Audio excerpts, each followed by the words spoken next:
Thank you, Mr. Chairman, Mr. Secretary. Thanks for being here.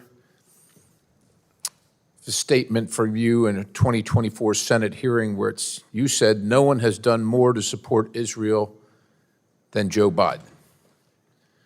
Now, during the Obama term, Joe Biden was the vice president, so I understand it's difficult. It was difficult to say something, but he didn't say anything about the U.S. funding the campaign to oust Netanyahu.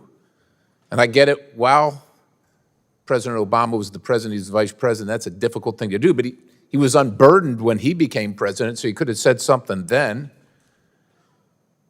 Immediately upon taking office, he redesignated the Houthis from a foreign terrorist organization. We see what they've done. That hasn't been helpful to Israel. He restored the sanctions waiver.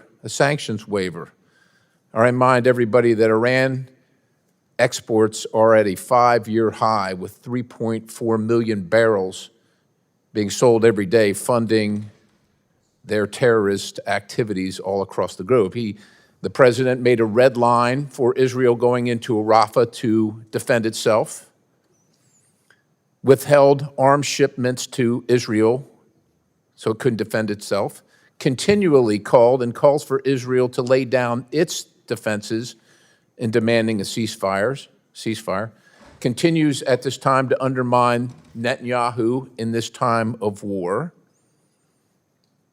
Again, I think I already said about the sanctions waiver, but the president didn't even go to greet the prime minister when he came to the United States. He didn't even send the vice president.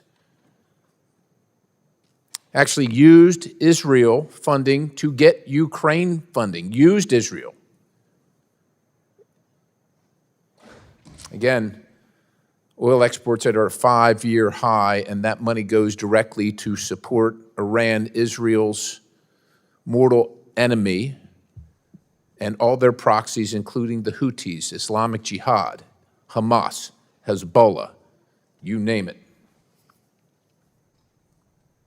Continues to support United Nations Relief and Works Agency and the activities of those within involved in the terrorist attack on Israel on October 7th.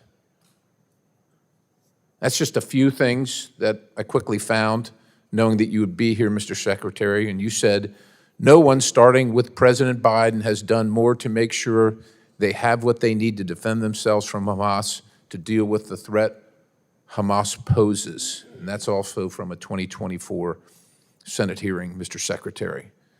No one has done more to support Israel than Joe Biden.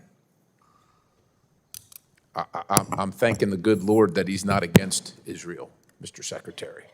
I don't know if you have anything to say. I'm sure you're going to have a list of all the wonderful things that he's done to support Israel, but you can't support Israel while you're at the same time supporting their mortal enemy. You can't support Israel at the same time demanding that Israel support Hamas.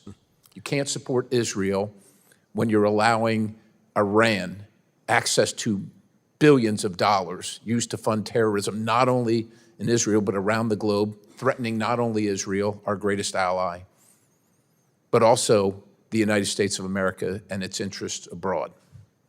So if you want to defend all that, you're welcome to it, Mr. Secretary. Thank you. I'll say simply this. When Israel was attacked on October the 7th, the President of the United States rushed there, the first president to go to Israel during a time of war. When Iran mounted attacks, unprecedented attacks on Israel, not once, but twice, the first time we've seen direct attacks by Iran on Israel, the United States, for the first time ever, actively participated in Israel's defense and rallied other countries to do the same, making sure that those attacks couldn't succeed and enabling Israel to take the strikes that it took to debilitate Iran's air defenses.